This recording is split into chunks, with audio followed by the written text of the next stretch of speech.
A paz do Senhor, pastor Antônio Chagas, da igreja Canaã, Flórida, Georgia. Deus abençoe a todos os irmãos em nome de Jesus Cristo.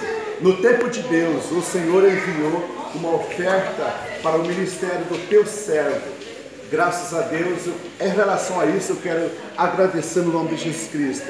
E continua orando por nós, independente que o Senhor decidir para não enviar mais oferta, mas precisamos da oração do Senhor, intercessão da igreja. O importante é isso, que as almas e a vida dos indígenas também venha a ser salvo e que Deus pode cada vez mais se revelar no meio do povo indígena. Eu quero agradecer por isso o pastor Antônio Chagas, tá? Eu agradecer também o teu servo, o irmão Sebastião, que já esteve aqui nesta igreja, fez Santa Ceia com nós.